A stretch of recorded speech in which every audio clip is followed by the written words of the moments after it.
стоп. روزی سیم چلا ساعت 22:00 با وقت تاجیکستان فینالی بازی BMW X7 همگی 10 روز دیگه وقت داره که ریسک نی در حیات صاحب انای ماشینا بشه. یک بار تو به صاحبی چی میشه؟ راه اومد 10 روز پس انای ماشینا یک تیتر ما به پول کامنتار یا پدرکا میکنم میگن که هر چیزی که در زندگی میبینی ایدل نیت میبینی. بازی که باید دونا بلیت را صاحبی ده تماشین میکنه. کدام نفری که حاضر بلیت میگیره تا روز سیم چلا لوبای ماشین زدی بالایشون یه 9 هفته دیگه قبول میکنه. کدام نفری که حاضر میدونه بلیت میگیره نامی بلیت مهروار با پیش مینویسه X7 زد یه آیفون 17 پرو دیگه پدرکش میشه. انا که باید تیر سه نشون میشه. هم صاحب آیفون 17 میشه، هم صاحب 07 میشه، هم صاحب BMW X7 باید دونا بلیت میشه. مقصودی میایی تلفناتون گیران کنه که یک تایت صاحبی BMW X7 میشه، 5 تایت صاحبی BMW GC میشه. یک مرده گایزنک درشو غیبت میکنه. او غیبت کردن یگان فایده نیست. جوراش توری میکنه، خیش تاورش توری میکنه. بیام جورا در توری که همون ماشین تدا پدر کرد. با 200,000 تومان دیگه پدر کرد. با یک کریت حیوانه سی دیگه پدر کرد. ممبر ما دعوت کردن یا بور نمیویی.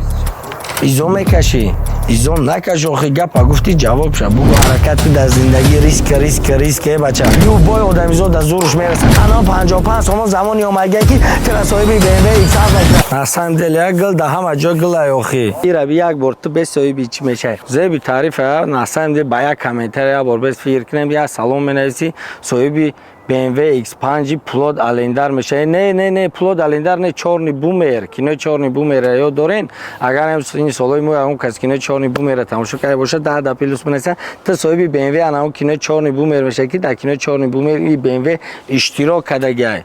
فهم دیم میدونیم براتون تو صاحب با یک کامنتار که مهروار با پیش سلام مهروار یا لایک یا اسمایل که تو میمونی لوبای چی میمونی میتونم هم تو صاحب BMW X5 کنم برایم قطعا بچه ایجو یگم پول نمیتی پول نداری پول نمیتی میگن هر کس پوچش باید چنین کورپای خودش دروز کنه کوام که همین وقتا 100 فایده با یک کامنتار زاتو تو صاحب BMW X5 میشه با 55 سال صاحب BMW GC میشه هر کس باید از زندگی چنین خودش رفت آمد کنه کو چنین خودش صحبت کنه کو فهمیدی میگن که همین زبان خوب میگن گپ خوب ما را هلچش برآوردگی همین گپ 100 فایده برای هم اجدا ما گپ خوب قتی گذاشتن گپ خوب قتی گپ زدن به حد خوبه که اما چه بار بس یا سلام منویسی یا سلام کنیم تو گپ خوب نایسوندگی تر صاحب BMW X5 میکنن میگن که هر چیزی که در زندگی میبینی ایدل نیتت میبینی فهمیدی برای هم که دل نیت هم وقت نک بگی و صاف بگی دل نیت دام که تنگی است و بیچاره تنگی را دیگه یگان چی نیست داو دل نیت بغنجا با کی جو BMW داو دل نیت میغنجا خود یا بار بس فکر که داو دل نیت سبسیوش دیگه تنگی را جوی BMW نیست وام که دل کشود بگی BMW برای هم دل دابد رویا راه 10 روز پس فینالی بازی BMW X7 5 تا دیگه BMW GC ان BMW X5 که در کنار 4 بومر اشتراک کرده تا به پول پدرکه میشه BMW X7 بچه نه مرا صورت بگی پروست یا صورت میگی صورتم گرفتی گاره نیزونه ها مخشلوی میوی روز سیم چلا ساعت 22:00 با وقت تاجیکستان 20:00 با وقت مسکو فینالی بازی BMW X7 5 تا دیگه BMW GC یا BMW X5 یا کامنتار پدرکا بدرو براد این بلیت گرفتن نمیتونی کامنتار شپاک کی با یک کامنتار کی تو سلام مهروار منویسی تر صاحب BMW X5 میکنه با 55 تومانی که راست خود میکنی تو صاحب این BMW GC میشه ای بچه این بازی ما پیلوس زور آیا 55 تومانی که دینا پروست تک راست خودش کردی یا امیروز راست خودش کردی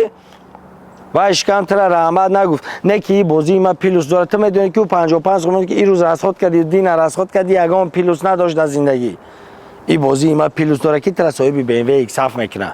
این بازی ما پیلوس داره که تر صاحب BMW GC میکنه تو دیدی یا پودگله روزی سیم ساعت 22:00 هر یک تایت تلفناتون گیران کنه که یک تایت صاحب BMW X7 میشه 5 تایت صاحب BMW GC میشه او پروست گشتن و پروست غیبت کردن در زندگی بچه‌ها زیاد زمانه شده که یک مرده گایزنک دبیسو غیبت میکنه او غیبت کردن یگام فایده نیست برای جان پشت طبیق غیر سویت یگام چی نمونده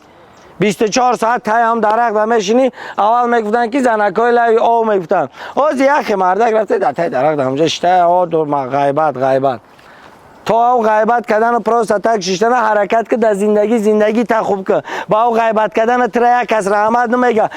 چه داو کامنتر من است که دروغ است نه مرحمت کدام نفری که باوری نداره بیا بازی در خودت اشتراک خودت برا بلیت تا ببرار خودت برا پریز تا ببرار خودت برا بازی را بزگرانم یا استاد میمونم بدرو بازی را بزگران بعد میفهمی که این بازی ماشینیکه یا جورش را توری میکنه خش تاورش را توری میکنه بیام جورا در توری که همون ماشین تدا پدر کرد با 200,000 تومان دیگه پدر کرد با یک کلیت ایون اس دیگه پدر کرد اب بچه سه تا پیلوس میوی کو بیا این بازی را بینوخی مرده که از کی در زندگی گپ زد عمل میکنه میشین دوام پشت کامنتر گپ زدن ممبر ما دعوت کردن یا بار نمیوی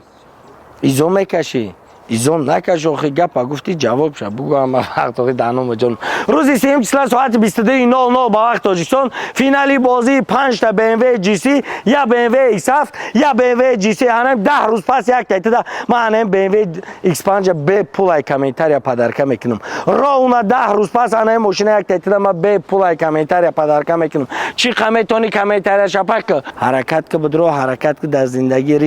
ریسک بچه بازی که ما موندگیم کم هم میتونه بلد گرفته آدمی پولدار هم میتونه بلد گرفته آدمی به پول هم میتونه بلد گرفته و استودنت هم میتونه بلد گرفته لوبای آدمی زاد از زورش میرسه برای که 55 تومان کاش دین تر از خود میکنی نه 55 تومانی که هازیدن ورمی نه چیزای در نظر یگان تد نمیتونه براتانو که کاش دین باید پچکا چنج باید گاریلا از خودش میکنی انا 55 تومان زمانی اومگه که تر صاحب BMW X7 میکنه یادداری زمانی بود که